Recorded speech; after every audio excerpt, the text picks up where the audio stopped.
he made the altar of burnt offering of acacia wood. 5 cubits was its length, and 5 cubits its width. It was square, and its height was 3 cubits. He made its horns on its 4 corners. The horns were of one piece with it, and he overlaid it with bronze.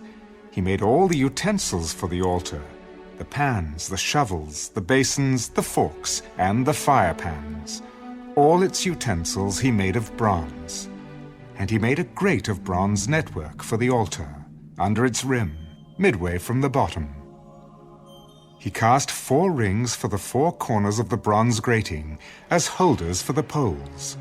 And he made the poles of acacia wood, and overlaid them with bronze. Then he put the poles into the rings on the sides of the altar with which to bear it. He made the altar hollow with boards.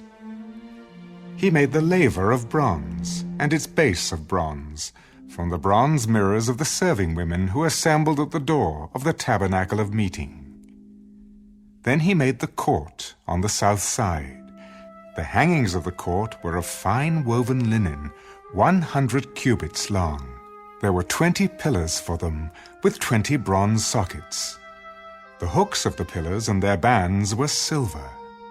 On the north side, the hangings were 100 cubits long, with 20 pillars and their 20 bronze sockets. The hooks of the pillars and their bands were silver. And on the west side there were hangings of 50 cubits, with 10 pillars and their 10 sockets. The hooks of the pillars and their bands were silver. For the east side the hangings were 50 cubits. The hangings of one side of the gate were 15 cubits long, with their 3 pillars and their 3 sockets, and the same for the other side of the court gate. On this side and that were hangings of 15 cubits, with their 3 pillars and their 3 sockets. All the hangings of the court, all around, were of fine woven linen. The sockets for the pillars were bronze. The hooks of the pillars and their bands were silver, and the overlay of their capitals was silver, and all the pillars of the court had bands of silver. The screen for the gate of the court was woven of blue, purple, and scarlet thread, and of fine woven linen.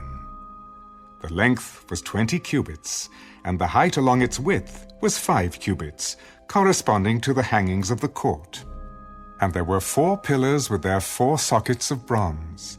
Their hooks were silver, and the overlay of their capitals and their bands was silver. All the pegs of the tabernacle and of the court all around were bronze. This is the inventory of the tabernacle of the testimony, which was counted according to the commandment of Moses for the service of the Levites, by the hand of Ithamar, son of Aaron, the priest. Bezalel, the son of Uri, the son of Hur, of the tribe of Judah, made all that the Lord had commanded Moses.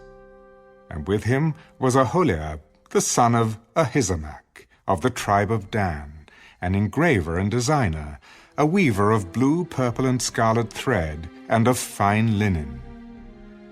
All the gold that was used in all the work of the holy place, that is, the gold of the offering, was 29 talents, and 730 shekels, according to the shekel of the sanctuary. And the silver from those who were numbered of the congregation was 100 talents, and 1,775 shekels, according to the shekel of the sanctuary.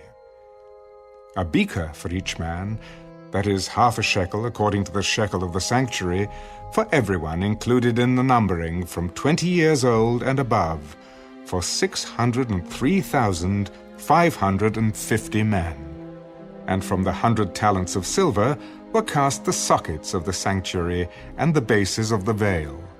100 sockets from the 100 talents, 1 talent for each socket. Then from the 1,775 shekels he made hooks for the pillars, overlaid their capitals, and made bands for them. The offering of bronze was 70 talents, and 2,400 shekels. And with it he made the sockets for the door of the tabernacle of meeting, the bronze altar, the bronze grating for it, and all the utensils for the altar, the sockets for the court all around, the bases for the court gate, all the pegs for the tabernacle, and all the pegs for the court all around.